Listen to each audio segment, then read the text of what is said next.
Good afternoon. I'm George Latimer, Westchester County Executive, and welcome to our Westchester Weekly Update. This is Monday, October 3rd, and we're here with some special guests to overview some of the issues that are affecting us here in Westchester County, and as you'll see in a few seconds, across the state of New York. I'm joined, as I am for every one of these updates, by our Deputy County Executive, Ken Jenkins.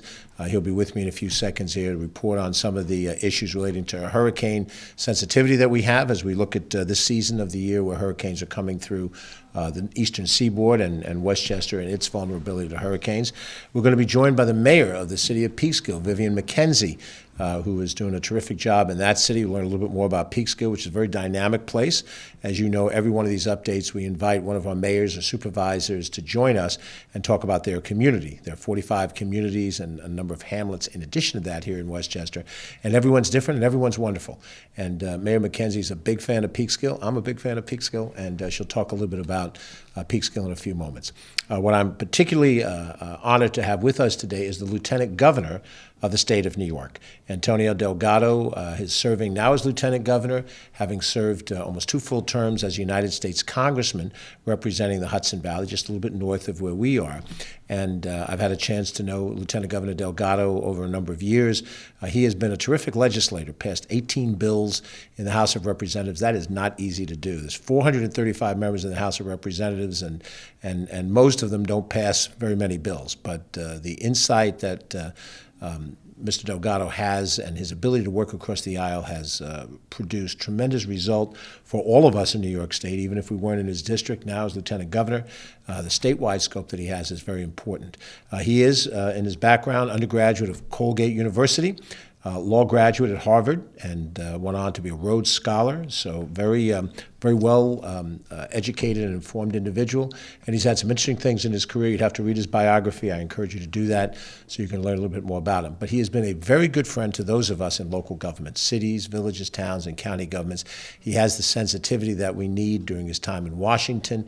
And now, as Lieutenant Governor in the heart of the Hochul administration, he is a person we can turn to for help and advice and to talk through some of the issues and problems that we have. He's been a very energized Lieutenant Governor. We're appreciative to have him back here in Westchester County. So without any other further ado, the Lieutenant Governor of the state of New York, Antonio Delgado. Mr. Lieutenant Governor, welcome back to Westchester. Thank you, sir. It's great to have you. City County Exec, appreciate you. Thank you very much, County Exec Latimer, for the very kind introduction and the words. I certainly appreciate your leadership, your dedication to public service, and your commitment to Westchester County. I want to acknowledge Deputy Ken Jenkins as well, and Mayor Mckenzie.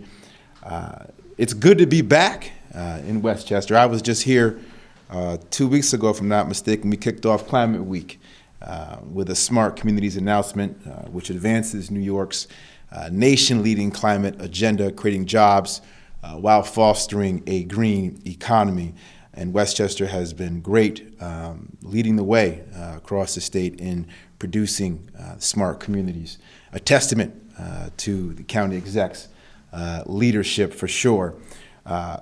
Was kind enough to be asked, to be a part of this briefly weekend. The county exec allowed me to be here and asked if I say a few words and introduce myself to the folks here. It's been a whirlwind, no question about it.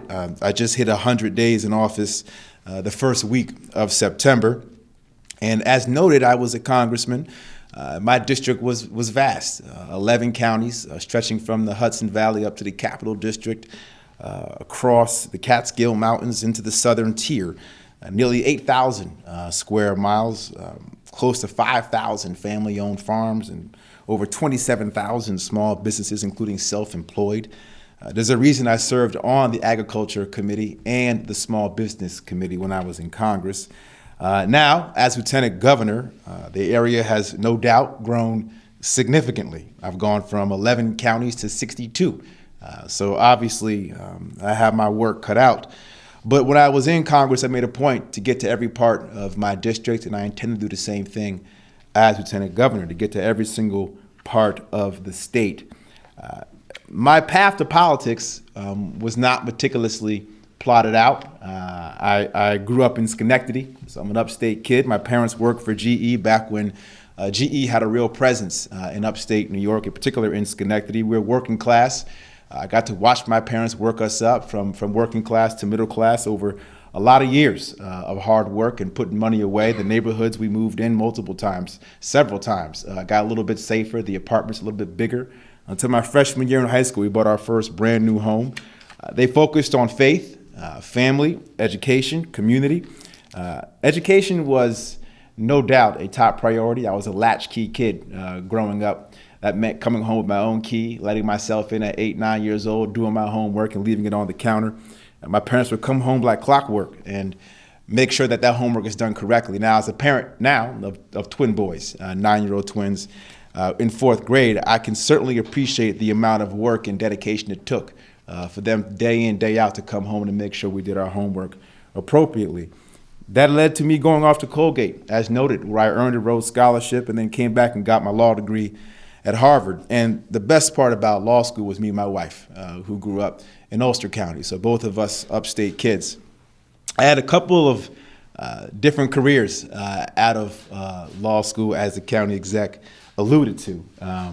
My first career was a hip hop artist. I spent 5 years out in LA, confusing my parents just a little bit, but I did do that, and from there became a litigator at a law firm in Midtown Manhattan. So very different experiences, very diverse sets of skills that I was able to develop and cultivate. And I think that's helped me to learn how to bridge the divides and find common ground irrespective of the differences we may experience on the surface. Knowing what people want fundamentally is of great importance. And it's been helpful to me to be an effective public servant when we've experienced a lot of partisanship across the board. To me, to be a public servant, you have to meet people where they are. You got to get on the ground. You got to lead from the ground up, not from the top down. And that means listening to folks, really showing up and being present. I held 65 town halls during my first 2 terms in Congress. And as noted, I wasn't just talking or listening, I was trying to be effective. 18 of my bills were signed into law, 10 under President Trump, 8 under President Biden. So working across the aisle, irrespective of the administration, getting things done. Bills that would help our veterans, our farmers, our small businesses, bills that support workers who want to continue their education, bills that ensure that our children could drink clean water, and bills that empower American-based manufacturing. Also was proud to make sure that I had a bill that would ensure that our local governments, our counties, our towns, our villages would get direct federal aid during the pandemic. So my bill, Direct Support for Communities Act, was included in the American Rescue Plan, and it secured over $10 billion to local governments across the state. $10 billion that can be used for investment in infrastructure, broadband, wastewater systems, so critically important.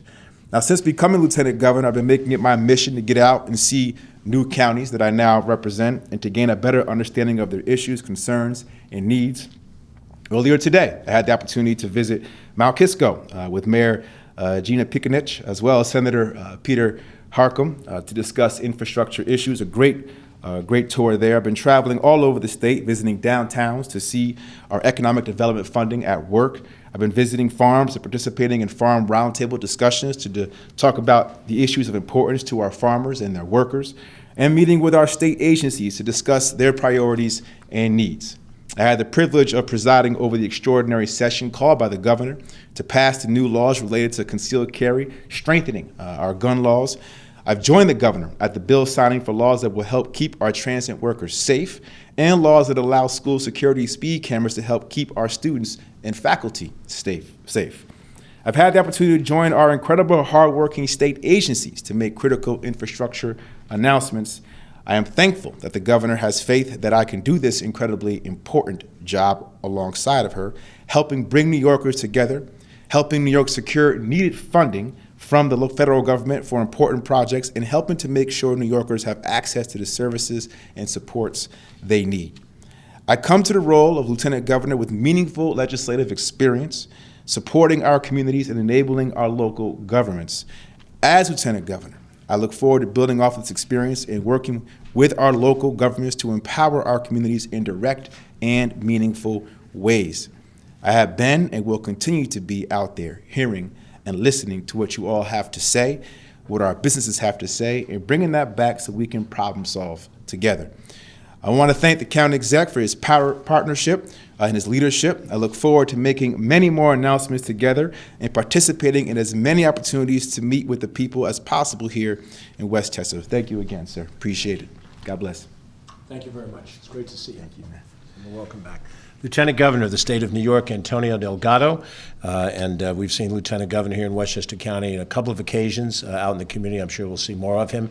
And more importantly, the work that you do to help advocate for some of the issues and the needs we have.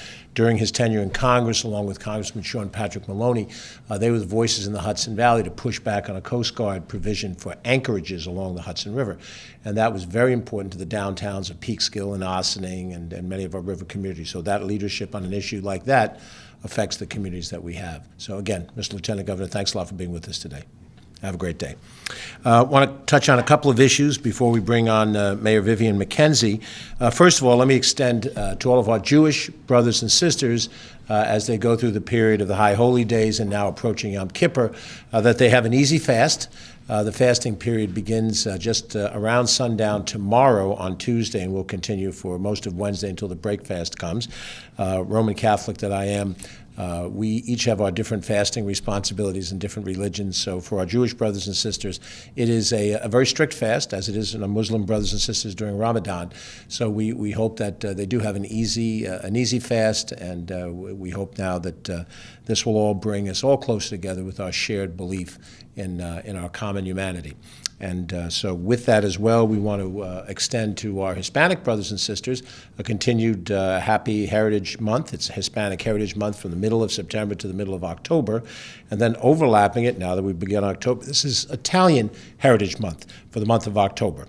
So there's much to be proud about in the great mosaic of Westchester County. We hope all of our brothers and sisters can enjoy those types of things as we have them now. In light of next Monday's federal holiday, we will have the next one of these updates on Tuesday, October 11th. So if you're a steady viewer of this, I'm not sure many are, but if you are a steady viewer, Tuesday, October 11th will be the next time we come to report on some of these issues. I do want to touch on one particular issue before we bring on the mayor. Governor Hochul issued an executive order in the middle of the month of September which suspended a certain number of provisions that were tied to the COVID outbreak. And one of them dealt with public bodies holding public meetings and being able to do so in a virtual platform. That rescission of that executive order in September has now, as we enter the month of October, having us return all governmental bodies, and that's elected boards, councils, village boards, town boards, city councils, Westchester County Board of Legislators, and the relevant committees that report into that structure are now back on an in-person setting. Individuals who want to join remotely to those meetings, elected members of these boards or appointed members of these boards, may do so, but they do have a responsibility to provide information as to where they are in attending the meeting if they're going to attend virtually. But the basic meetings have to be done now in person. As long as there's a quorum in the room, they can conduct public business. So for those of you who may be involved in any of our various boards and commissions in Westchester County, we have a long list of them. We wouldn't even try to mention all of them. But now in the month of October, we're back in person. Those meetings are in person. You're welcome to attend. These are public meetings. You're welcome to listen. And where we have appropriate time set aside to express your opinions to the various boards and commissions. But that is an outgrowth of the governor's order, and now in the month of October, we're going to implement it fully throughout the county. So to matters of Peekskill, we have a wonderful river city in the city of Peekskill here in Westchester County. Now, you know, the bulk of Westchester's population comes across the band of 287 down to the border with the Bronx. We have cities like Yonkers, New Rochelle, Mount Vernon, White Plains, and some very large towns. Greenburgh comes to mind. There are others that are all based in this lower third of the county. The upper two-thirds of Westchester County, for most of us, we view it as sort of a rural, bucolic sort of setting, and when we have some beautiful open space areas throughout the northern part of Westchester. But Peekskill is an urban center in that great north. It serves as a regional hub for those people who live in Cortland outside and who travel up and down, certainly from Yorktown, in that Peekskill to Ossining corridor, Ossining being a center as well. Peekskill really is a mecca for so many different things, and it has evolved over the last few years to become a restaurant capital, an artists capital. I was up there a couple days ago, a week ago, for a Hispanic festival. That was really terrific. And there's lots of things going on in Peekskill. So if you live in the part of the county that's in the lower third of the county and you don't know Peekskill, you should get up there and see it. And when you do, you'll be welcomed by our guest, who is the mayor of the city of Peekskill, served on the Common Council previously. Let me introduce to you Mayor Vivian Mckenzie from the city of Peekskill. Madam Mayor, thank you for being with us today. Thank you, County Executive. Appreciate it. So again, thank you, County Executive George Latimer and Deputy County Executive Jenkins, for inviting me here today to give an update on Peekskill and for what I like to say, to brag about Peekskill. So Peekskill is in the Northern Territory of Westchester on the beautiful Hudson River. We boast a magnificent waterfront with walking paths, parks, restaurants, our train station, and I'd like to say that we probably have the most beautiful waterfront in all of Westchester County. Our citizens and residents love it, our visitors love it, and we utilize that waterfront for festivities. We just recently had our Irish Fest, our Rotary just had an event this weekend, and our Hispanic Festival. So it's well utilized and beautiful, and we encourage you to come and visit it. Peekskill is a diverse community of about 25,000 people. It's managed by our city manager, Matt Alexander.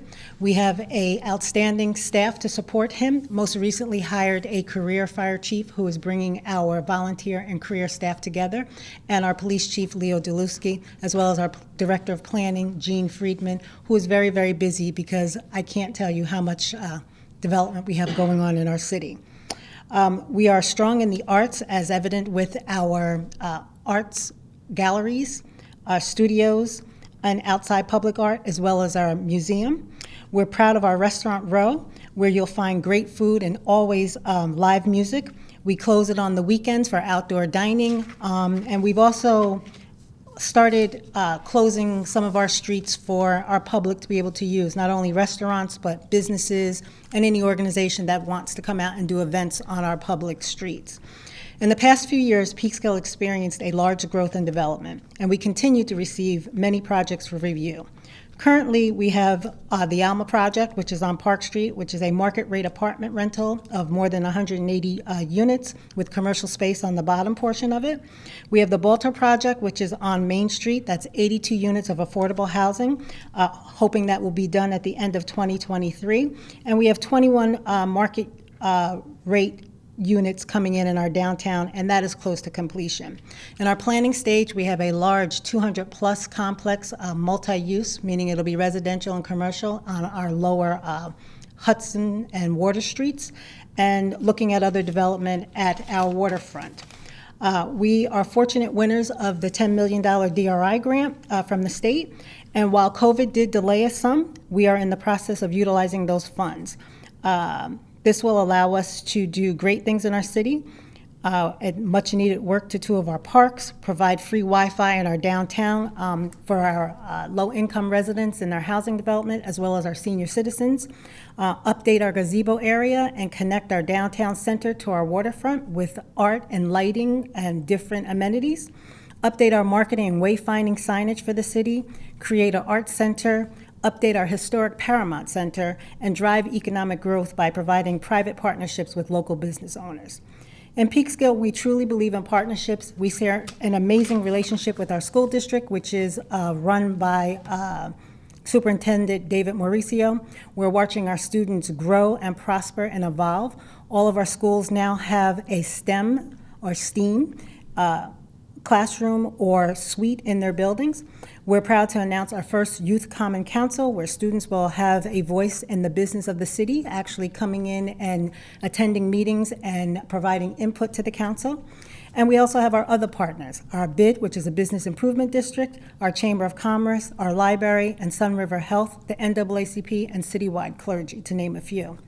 I am proud to be the mayor of the city of Peekskill, a city that embraces all and that considers the needs and wants of its residents. We can only help to meet these needs with the support of our county and state government. So I thank you, George and Ken, for all that you do for the city of Peekskill, and we appreciate your partnership and can look forward to continuing working with you. Thank you. Thank you very much. Appreciate it. Thank you. Thank you. Thank you.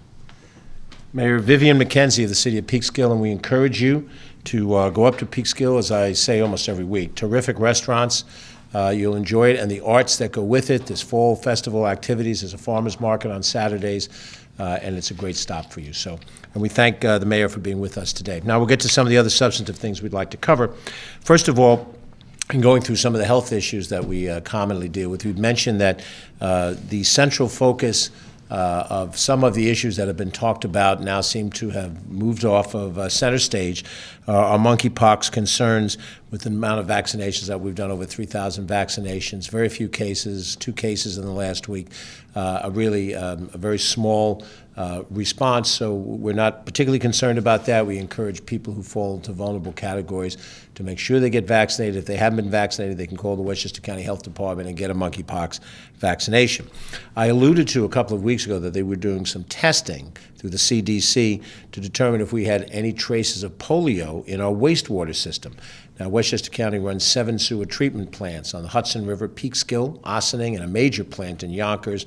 On the Sound Shore side, Portchester, in Rye, in Mamaroneck, and in New Rochelle.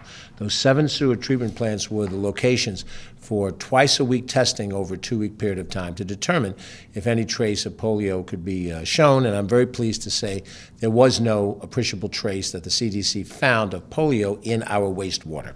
So that is good news. We know that Rockland and Orange and New York City have had some traces of it, and but from our standpoint, it does not mean that polio is not a threat. Polio is always a threat for those who are unvaccinated. So the message has to be as clear as possible. If you have not been vaccinated against polio, it's a once-in-a-lifetime vaccination. You do not need booster shots and so forth, but you do need to be vaccinated, and if you are vaccinated, that will firmly protect you against the potential threat of polio. And it's certainly true of young children, and in this climate that we're in now, many people have reasons not to get any vaccinations at all. Whatever the arrangements are with COVID and whatever that's created in our society, polio has long since been reduced to minimal status for infections in our country, and let's hope we continue in that path. So that is the good news on polio. On the COVID front, we've been pretty static with relatively low numbers of new infections. We're still hovering about 2,000 active cases, give or take a few cases, right now slightly under the 2,000 mark. That's pretty much where we were 6 months ago in the month of April, same basic position. Now, we've gone up a little bit and then gone down a little bit, but nothing appreciably larger and certainly nothing much smaller. So as we now go through the month of October, the weather starts to change a little more profoundly, a little less outdoor activity, a little more indoor activity, and we'll see just how we deal with the infection at that point. But it must be said that we're experiencing less than 10% infection rate every day in the tests that we take. We're under 7%. We're actually under significantly below where we were before in terms of hospitalizations. When you have less than 7% of all the people that contract the disease that need hospitalization, that is very good news. And our fatality rate, pandemic to date, is less than 1%. It's actually 0.9% of all the people since the beginning of the pandemic in Westchester County that got COVID that have lost their life due to COVID. And frankly, the number's even smaller if you just isolate the last year. Because in the last year, the vaccination numbers have really come through. We're seeing over 85% of the county vaccinated. In the last year, the fatality rate is less than 0.3%. That's a very small number of all the people that contract the disease. And of course, it is fatalities that we're trying to protect against in its most important iteration. So those are encouraging numbers. No numbers are fixed. We watch them every day. We try to determine if there's something that we need to do policy-wise to address them. We see certainly no need for particular government activity other than making sure that people who want to be vaccinated can be easily vaccinated. There's no mandate to do it, but we encourage you to consider it. Our county health department continues to administer both COVID and flu vaccinations on Mondays and Fridays from 10 a.m. to 3 p.m.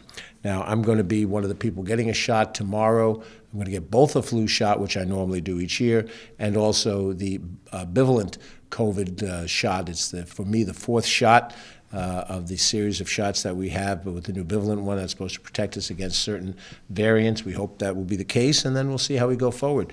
But Mondays and Fridays, 10 to 3, Our County Health Department clinic is here in White Plains, 134 Court Street. You're welcome to come in and get a shot. It does not cost you anything for either COVID or for the flu. We have a pop-up clinic scheduled for COVID boosters and for the flu this Thursday, October 6th, at Yonkers Riverfront Library down at Larkin Plaza. And that is from 2 in the afternoon until 6:30. We have some very capable professionals who will be there manning it. You get the shots. You'll see how I get mine tomorrow, and hopefully protect me against any severe impacts of these diseases, and you can do the same thing. If you're in Yonkers, a pop-up satellite location this Thursday, the 6th, from 2 to 6:30 at the Riverfront Library, and so we're very happy about that. Now, we are in hurricane season, and of course, we've seen Hurricane Ian make landfall in Florida, tremendous impact. We had Hurricane Fiona just before that go through portions of the Caribbean. But hurricanes will take whatever path they take. And it is not unprecedented that hurricanes come up the East Coast and make landfall in New York, in the metropolitan area. So Ken Jenkins is going to cover a little bit of that for us now as part of the hurricane season. Our Deputy County Executive, Ken Jenkins.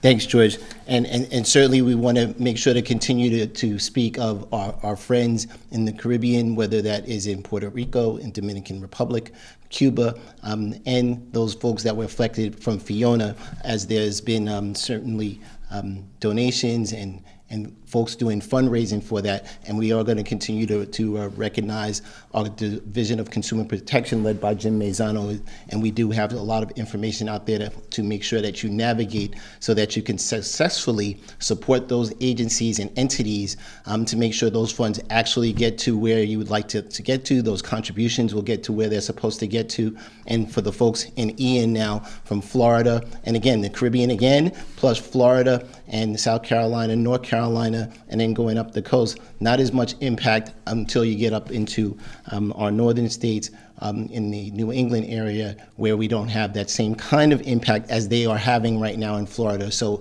again, thoughts and prayers and contributions and everything else that we can do for all of those folks that have been impacted by the hurricanes. But we also want to make sure to continue to caution everyone to utilize the tools available to make sure that while we're supporting those individuals, those dollars are actually getting to the place that people would like to get them to. We are in hurricane season. Hurricane season surprisingly goes from June 1st until December 1st. And because of the drought, a lot of people didn't recognize that we didn't have a lot of early activity. The first activity that we started having was in September, and people recognized and remembered Ian from September 3rd last year in 2021, where there was significant impact here in the New York area from flooding and the things that have happened. It's a great time to have that reminder. Since COVID and we hadn't had utilization of the county center, we used to have our Department of Emergency Services working with New York State's Emergency Services Division and having a backpack prepared and learning all of these things that we're going to go through right now to remind people it is hurricane season and the best thing to do is to be prepared. So for that preparedness, we want to make sure that you are reminded to have at least a gallon of water per person per day. So if you think that an impact may be for 5 days, that means 5 gallons of water for each person that's in your particular home each day. A 3-day supply of canned, packaged, or other shelf-stable, ready-to-eat food. That means foods that can be stored in ready-to-eat, such as canned meats and fish, protein in fruit bars, dry cereal and granola, peanut butter, nuts, crackers, canned fruit, or juices. So, you want to make sure that you have those kind of staples around in your home to be able to get through the hurricane season and for preparedness. A manual can opener. So it's no good to have a can of food or that you can have and it has to have an opener and you don't have a manual opener, you only had an electric one. So that's a particular scenario and a problem. Batteries and flashlights, a first aid kit, and I know that all of us may be guilty in the first aid kit area. We have friends and family and young ones that come in, family members and children come through and they take a Band-Aid here, Band-Aid there, and no one's paying attention. The next thing you know, when the scenario comes up and you need it, it's not available. So making sure to set up your first aid kit. A battery-powered or a hand-crank radio. This is just make sure that you can still stay connected. If you're without power for any significant periods of time. Running out of power is not a fun thing, and I know that we certainly have our newer devices that will try to get to you to satellites, no matter what is an Apple or an Android type of device to be able to get to a satellite, but it's not helpful if you don't have your batteries and everything ready for your flashlights, because when the scenario happens and the lights go out and you reach for that flashlight in the drawer somewhere, turn it on and you got no light. So we have to make sure to continue to do that. Food and generator safety. We can't say enough that if you choose to or have access to a generator, that generator should be operated outside, not in an enclosed area. Carbon monoxide poisoning happens to those folks that utilize those things inside. Carbon monoxide is that silent killer, so you want to make sure that if you are running a generator, that generator is done outside, away from the home, so if there's anything that happens to that generator, it's not going to impact the home where the emergency services personnel or fire personnel specifically, or emergency medical personnel are not able to get to you in the event of a hurricane or a storm that's that hard. Before a storm hits, preparation is the key. Right now, our technology usually gives people a lot of heads up and advance notice. What happened to some of our friends in Florida, that they looked and said, oh, well, the path looks like it's going to go X way, and it turned and went Y way, and the folks were caught unprepared, and they were not able to make changes as quickly as possible. So pay attention to those warnings. They're there for a reason. It's better to having evacuated and come back home because it wasn't necessary, versus to be in a scenario where you cannot evacuate and no one can get to you, which has happened to some of the things in our Florida areas where the bridges were taken out altogether, and now those folks continue to be rescued over the last periods of days. So make sure when you hear those notices, set your refrigerator to the coldest setting possible, and to make sure that if you lose power, it's going to stay fresher longer. The second thing is keep your refrigerator door closed as much as possible. Don't assume that inside the refrigerator those foods are safe. The health department has many pieces of information about safe food storage. We talk about this in the summer during barbecue time. Well, this is the same thing in a different environment, especially when there's an emergency that happens and you lose power. Make sure to keep that refrigerator as high as possible before you lose power, and if you're in doubt, throw it out. That's the simple rules Deputy Commissioner DeLucia always tells us about the health department. When in doubt, throw it out. And if you have a prolonged outage, discard the foods that were not kept below 45 degrees Fahrenheit. That means meat, poultry, seafood, cold cuts, hot dogs, eggs, cream, sour cream, milk. There's a bunch of these folks on the list. Anything that's in there, basically, you're going to throw out, because those foods can have bacteria and things happen very quickly. And again, in a scenario of a hurricane and a storm and things that are happening around you, you want to make sure to stay as safe as possible. And when you dispose of this spoiled food, you're going to need to disinfect your refrigerator to avoid any further contamination when things happen.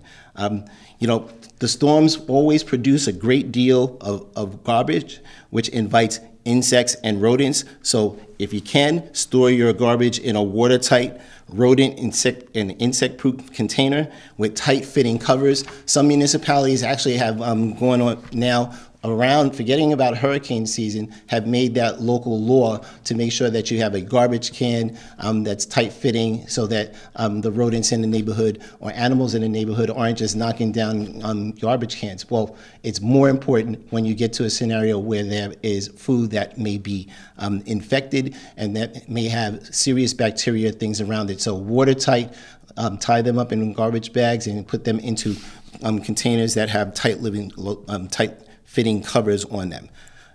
Motorists, and we have a little joke that we always say that a body of water is in the name of a parkway or a roadway. that means it has the potential of flooding. So whether it's the Bronx River, Hutchinson River, Sawmill River, the Sprain Brook, all of those have water in their name, so there's likely flooding opportunities. And we know there's a set of usual suspects whenever we get a hard bit of rain. So motorists should stay off those the roads when those major storms are in the forecast. Flash flooding can quickly occur, swamping vehicles and putting motorists in significant dangers. Some of the most horrific images that we saw from Hurricane Ian in Florida, where thousands of pounds of boats or cars ended up in someone else's area, 2 or 3 blocks away, because water has that power. So that swift boat rescue folks, our emergency services personnel, take this very, very seriously. So you should make sure, if you can, stay off those roads when major storms are in the offing.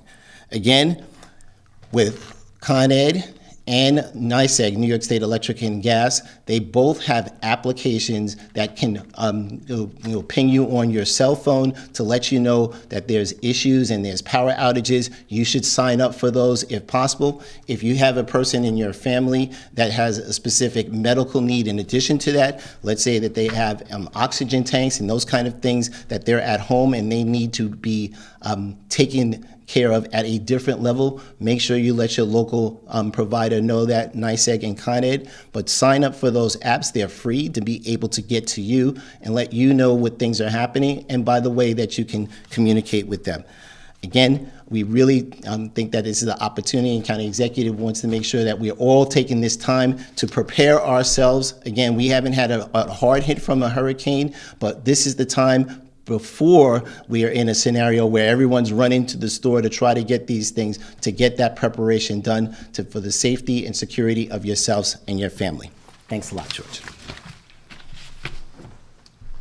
Thank you very much, Ken Jenkins, Deputy County Executive, with a very thorough update on where we are in the hurricane season. Hurricanes tend to form and manifest themselves, and we see them in national press, so you, like I, will follow what comes out of the Atlantic Ocean and heads toward the mainland of the United States. But please be alert.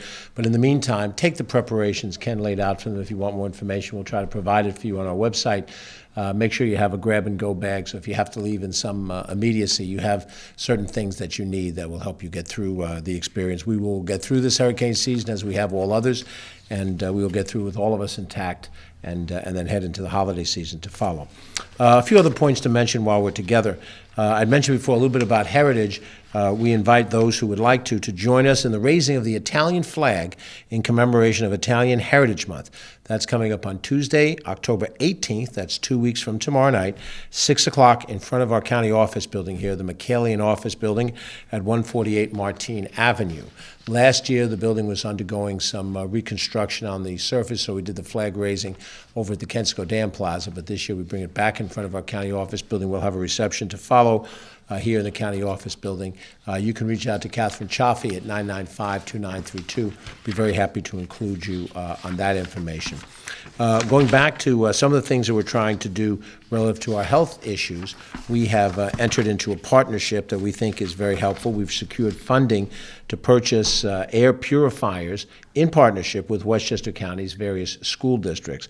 We have 31 school districts that are participating in this program, and the county health department will be distributing 5,600 of those air purifiers throughout the area. There's a specific version of the Fellows Aeromax Pro AM3S PC air purifiers, and it's believed to be able to remove almost 100% of all the potential COVID-19 particles from the air. And that's very important, certainly in our school setting. We want to be back in normal educational setting, and we think that having these kinds of devices available at our various classrooms in the schools is going to be critical in order for us to keep the kids going into school. We received $5.2 million in federal funding and in a contract with a certified women's business enterprise, S&B Computer. And these purifiers are going to be helpful to us not only in dealing with COVID, but also very small particles from allergens, asthma, triggers, odors, smoke, and a host of other things from the air. We have a long list of participating school districts. We'll post them on our website, but they include Ardsley, Bedford Central, Blind Brook, Bronxville, Chappaqua, Croton, Harmon, Dobbs Ferry, Eastchester, Union. You can see them up to the E's in the alphabet, and it goes all the way down, includes Putnam, Northern Westchester, Boces, Southern Westchester, Boces, and goes all the way down to the Yonkers City School District and the Yorktown Central School District. So we're appreciative of the partnership. We have worked with schools during the course of the COVID outbreak with a host of different issues, getting them PPE and working with them, trying to satisfy state guidelines. And we think the air purifiers in these classroom settings or inside these school settings will help keep the air clear of allergens as well as clear of COVID triggers. And out of that, we have better public health. We think all of that is part of the equation for what we're doing. But that gives us a little update on some of the key things that we have. As I mentioned in the last report, we are now working hard on our 2023 Westchester County budget, and on or about October 15th, which is not that long from now, we intend to release the proposed capital budget plan. The capital budgets are those concrete improvements, things that involve paving roads and fixing bridges, fixing our various sewer treatment assets, our various parks and other facilities, our prison and so forth. And that list of projects budgeted will be sent to the Board of Legislators within the next roughly 10 days, a little less than 2 weeks. They will have it to deliberate on it until December. We will submit the operating budget in November. The operating budget is what each department is going to be receiving. We're hopeful that we'll be in a position to announce, if we can get to this point, where we'll be able to lower taxes for the 4th consecutive year. That is unprecedented in recent memory, that we've gone 4 straight years with the potential for tax cuts. But we're not there yet. We want to do due diligence, and we are not wanting to get ahead of ourselves in the specifics. We do have 2 public meetings coming up, which we'll keep you informed about, in which we will invite people from the public to interact with county executive branch decision makers to give us input before we finalize the budget.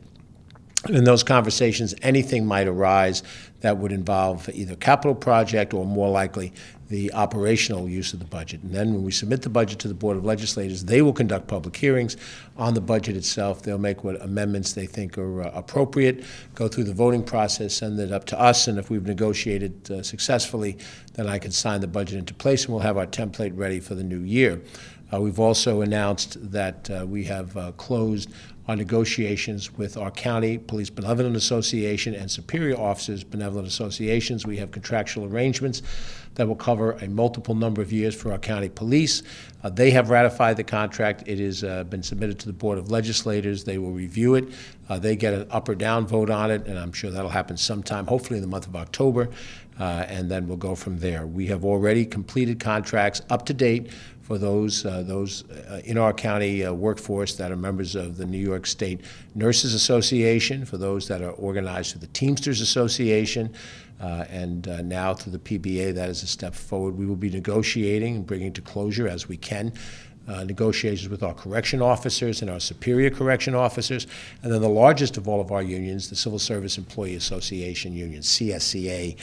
We'll make announcements as we go forward. Right now, before the Board of Legislators, will be the police contract, and hopefully we'll be able to do our business in these other areas and make sure that we have, not just for the new budget year, but for the next couple of budget years, what we expect to be able to do, and to do it in an appropriate way, and that we welcome the scrutiny of anyone in the press and the public on these decisions. We've had good relations with our workforce. I think we've established a strong area of agreement. We always have our disagreements. That happens in every workplace, but we think we're heading in the right direction. And I think that's been clear in the way we've gotten a working relationship with our workforce through the COVID crisis, which required us to do all kinds of different things at a moment's notice.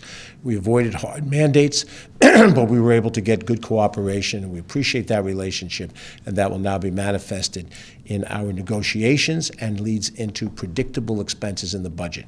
When you can predict your expenses accurately, this is the same as in your home budget, when you know how much you're going to pay in your mortgage, how much you're going to pay for insurance, how much you're going to pay on the average monthly for your utility bills, then that gives you a chance to balance your budget effectively. The same is true for the county. And then we are now just 60 days away from the beginning of a rescission of sales tax on our various home heating fuel products. That means if you heat by gas or by oil or by electric, perhaps by coal, let's hope you don't heat by coal, but if you do, we will be suspending the sales tax on the purchases that you make, and that should be a savings over the course of 90 days for the month of December. January and February, we're suspending the sales tax on home energy costs. Keep in mind, this suspension of sales tax, similar to what we did on the gas tax earlier in the summertime, in the heart of driving season, these are provisions that are allowed to us by the state of New York. They have made it possible for us to opt in, and we're choosing to opt in. The Board of Legislators has acted already. We'll tell you a little bit more about that when that comes in December.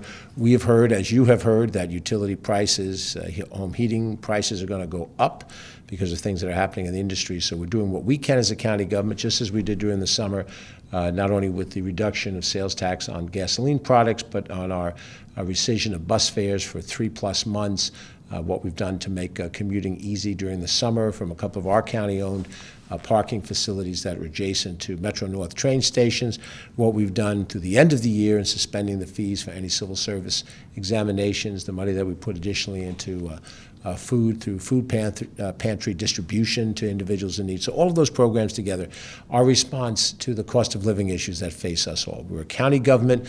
We have a limit to our size and scope, but we're aware of these issues. So whether it's the economic impact of what's happening, addressing issues of crime and fear of crime, and with our numbers continuing to go down, the cooperation between our police agencies, not just the counties, but all the local ones, the way we're addressing a host of affordability issues, including the coming budget.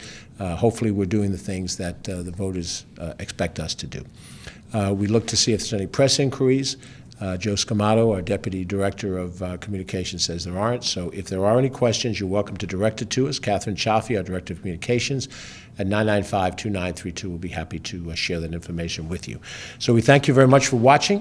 We hope it's informative. We thank Mayor Vivian Mckenzie from Peekskill for joining us, and of course our special guest, Lieutenant Governor Antonio Delgado, for being with us as well. We encourage you to tune in with us again this coming Tuesday, a week from Tuesday, October 11th, 2 o'clock. For that activity. The Italian Heritage Month is coming up, and tomorrow I get my shots for flu and for COVID, so there'll be a press moment for that, and hopefully if I can bear up under it, so can you. I'm George Latimer, Westchester County Executive. Thank you for watching. Have a good day and a safe week ahead. And again, an easy fast to all of our Jewish brothers and sisters who will be commemorating Yom Kippur.